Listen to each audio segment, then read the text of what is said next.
Now, you served as the Senate Majority Leader for quite some time. Can you explain to the Japanese people about the role of the Senate Majority Leader and how significant is his role in formulating domestic and foreign policy of the United States? Well, the Majority Leader is the Majority Leader of the dominant party. But he's also the leader of the Senate.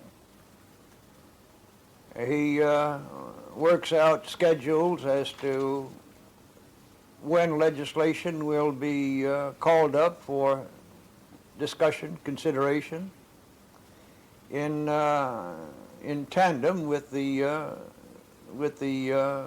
Republican leader. And it's a very good, at least with me it was a very good and a very close relationship. I had the privilege of having as my opposites Everett Dirksen, Senator Everett Dirksen of Illinois, and later Senator Hugh Scott of Pennsylvania. I headed the Democratic caucus. I was the head of several other committees having to do with the administration of the Senate, in addition to being on the Foreign Relations Committee. It was a time when I tried to disperse the club system under which the Senate was run by its elders, and to and to treat every senator as an equal, and to emphasize to the new senators as they came in that they were just as important as those who had been there for years or who were committee chairmen, and that they shouldn't be wallflowers and go through the expected 2 or 3 years of being quiet and let everybody else talk, but when they had something to say it. And I think that a greater degree of equality was brought to the Senate, because to me they were all on the same rank, each just as important. And then we also made it possible for the younger senators to be heard, as I've said, and to participate more actively in the proceedings of the Senate and the committees. So we made progress, and it was an experience covering 16 years, but well worth the time and the energy. When you were appointed ambassador to Japan, you were appointed by President Carter. From the Japanese point of view, it seems rather unusual for an ambassador to serve one for so long and for a president of a different political party. Well, it is a little unusual, but not that unusual. When we retired in January 1977, we retired. We weren't looking for a job, didn't want a job. President Carter didn't owe us anything. We didn't owe him anything. He offered me several posts, and I thanked him, but we turned them down. But when he offered us Japan, we talked it over, my wife and I, and we just couldn't refuse because of our interest in this country and this region, lifelong interest.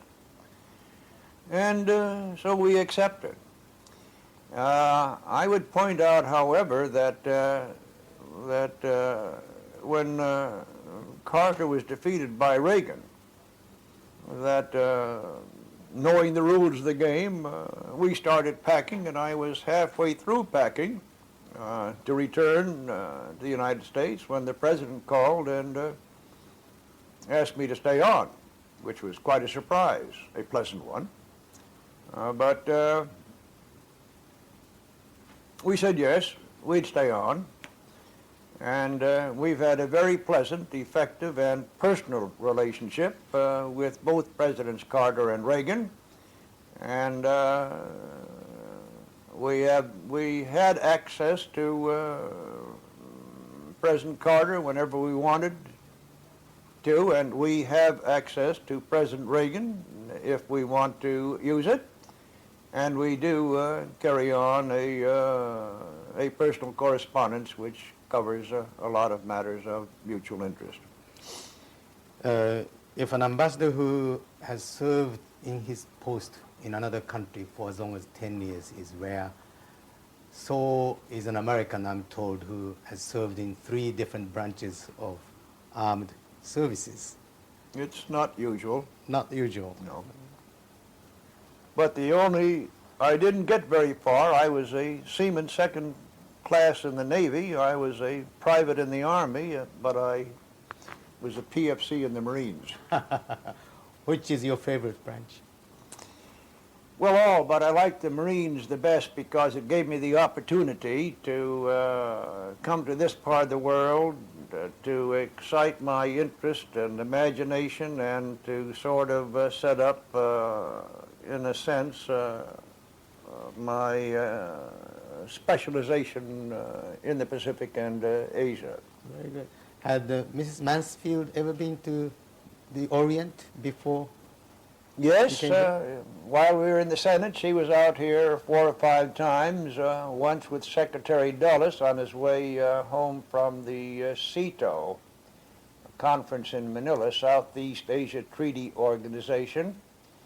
I joined her down there, but she came out with Dulles, but I came up from Vietnam at that time and went back to Vietnam. She came up this way, and Dulles met with appropriate officials in Taiwan and Japan, and then she went home. She was out here with me about 20 years ago on an interparliamentary union meeting, and I think 1 or 2 other times as well.